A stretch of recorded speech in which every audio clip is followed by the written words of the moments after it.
Votre grand journal du soir se poursuit, Nathalie Lévy. En France, 10 millions de tonnes de nourriture finissent chaque année dans la poubelle, selon l'ADEME, l'Agence de l'environnement et de la maîtrise de l'énergie. Alors que la France s'est engagée à réduire de moitié le gaspillage alimentaire d'ici 2025, vous recevez ce soir, Nathalie, le chef Yves Candebord, qui lutte contre le gaspillage depuis plusieurs années. Bonsoir Yves Candebord. Bonsoir. Merci d'être avec nous en direct sur Europe 1. Vous êtes un des leaders de la bistronomie en France. Comment un chef comme vous réduit le gaspillage alimentaire dans sa cuisine ? Alors déjà, il le réduit parce que moi étant fils de paysan et sachant comment on produit autant les protéines, je dirais, animales que végétales, que c'est un vrai travail, un vrai labeur, donc je suis très attentionné à ça. Et après, la chose la plus simple qu'on fait, c'est qu'on prévoit, on écrit, on fait des menus, on prévoit des recettes et on fait des listes de marché. Donc vous... Et ça, si on arrive... Ouais. Pardon. Ça, si on arrivait à ce que tous les citoyens, avant d'aller au marché, prévoient leur menu de la semaine et achètent juste ce qu'il leur faut, ce serait déjà un grand pas en avant. Ça veut dire quoi ? Ça veut dire, vous pensez, Yves Candebord, qu'on est trop habitué à l'abondance, notre société ? Tout à fait, parce que c'est vrai que quand on arrive, alors habitué à l'abondance, peut-être pas, je dirais plus qu'on est compulsif à l'achat. Parce que c'est vrai quand on arrive dans un marché ou dans une grande surface, il y a tellement de choix, il y a tellement de beaux produits, c'est tentant. Donc on a envie d'acheter, on a envie de consommer. Et malheureusement, le poivron, le concombre, le yaourt de trop se retrouvent en fin de semaine dans le frigo et on ne sait pas en quoi en faire.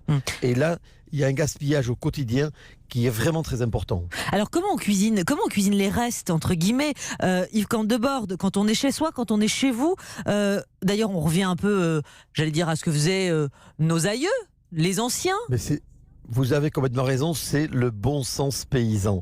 Alors je vais vous prendre un exemple concret pour que ce soit vraiment parlant. On achète une carotte, on achète des carottes. Donc la première chose qu'on va faire avec des carottes, on va l'utiliser crue. Pourquoi ? Parce qu'on vient de l'acheter, donc elle est toute fraîche, elle a encore toute son eau de végétation, et on va faire des superbes carottes râpées avec un zeste de gingembre dessus et un peu de jus d'orange et un trait d'huile d'olive. Les carottes qui vont rester dans le frigo au bout de 2 jours, ben c'est vrai qu'elles ont déjà un aspect visuel moins intéressant. Eh bien, on va les cuisiner, on va les cuire. On va simplement faire une carotte Vichy, j'ai envie de dire, une carotte émincée, finement, un peu d'eau, une noix de beurre, une pointe de sucre, une pointe de sel, et on va les cuire à l'étouver. Ouais, ou à l'étouffer, les deux fonctionnent, non ? Les deux fonctionnent, et on aura une très jolie carotte Vichy. Et la fin de semaine, qui nous restera peut-être encore 1 ou 2 carottes, et bien pourquoi pas les mettre dans un pot-au-feu ? Donc réapprendre à faire nos courses, réutiliser les produits, même quand ils sont un peu défraîchis, c'est ce que vous nous dites, Yves Candebord. Comment on peut inciter ? Comment les chefs, quel rôle pouvez-vous avoir vous vis-à-vis aussi de la grande distribution ? Comment promouvoir le commerce au détail pour acheter uniquement les quantités nécessaires ? Alors, c'est vrai que c'est très délicat parce que je pense qu'aujourd'hui, honnêtement, même si moi je suis vraiment pas un allié de la grande distribution, il y a des gros efforts de fait de leur part, justement pour proposer à la clientèle maintenant des paniers de produits qui sont en date en DLC, arrivés en bout de vie. Mais après, c'est surtout le consommateur qui doit changer.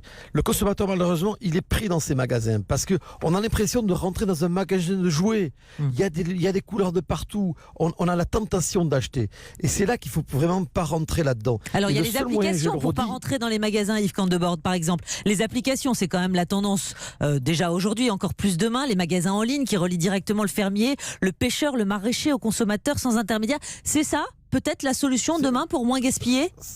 Si on peut aller en circuit court, c'est sûr qu'il n'y a aucun problème, on va peut-être moins gaspiller. Mais je reviens dessus parce que c'est pas parce qu'on a le circuit court qu'on n'achètera pas moins. C'est le danger. Aujourd'hui, il faut vraiment dire aux gens, faites votre liste et respectez votre liste. Parce que la tentation du produit, la tentation du beau, la tentation du bon fait qu'on achète de trop et qu'on se retrouve avec du gaspillage. C'est vraiment pour moi, c'est-à-dire un restaurant aujourd'hui, un professionnel qui a une entreprise qui est équilibrée, c'est un professionnel qui achète juste ce qu'il a besoin, qui n'a pas de gaspillage. Le gaspillage, c'est de la perte. Alors nous, en tant que professionnels, on met en danger nos entreprises, mais un foyer perd de l'argent aussi.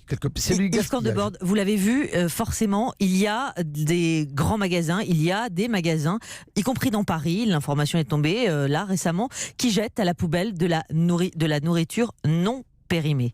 Alors il ne s'agit pas, vous, en tant que chef, de proposer évidemment des produits périmés, mais qu'est-ce qu'on fait avec ces produits-là ?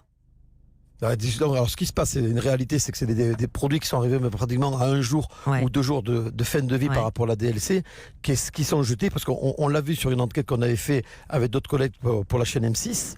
On a été scandalisés de voir ça, mais ça, il faut les verbaliser. Il faut les verbaliser comme quand on passe au feu rouge. Hop, un PV. C'est pas possible de jeter aujourd'hui un produit qui a encore une espérance de vie de 2 ou 3 jours, alors qu'on a des gens autour de nous qui n'arrivent pas à manger. Donc ça, le seul moyen, c'est qu'il faut quelque part une législation, et si jamais ce n'est pas respecté, il faut verbaliser. Il faut verbaliser, donc c'est ce que vous nous dites ce soir. Vous pouvez servir des produits effectivement qui dépassent d'une date, d'1 jour, 2 jours ? Sur des produits laitiers, oui. Sur des produits laitiers, oui. Il n'y a pas de danger. Les yaourts, le même yaourt qui est fabriqué en France, c'est-à-dire en France, qui est fabriqué sur le continent aujourd'hui, aura, s'il est vendu sur le continent, 3 semaines de DLC, et s'il part sur les îles de la Réunion, sur les îles de la Guadeloupe, sur les îles de la Martinique, il va avoir 1 mois et demi ou 2 mois. Donc quelque chose qui ne va pas. Merci beaucoup, Yves Candebord. On pousse les gens à la surconsommation.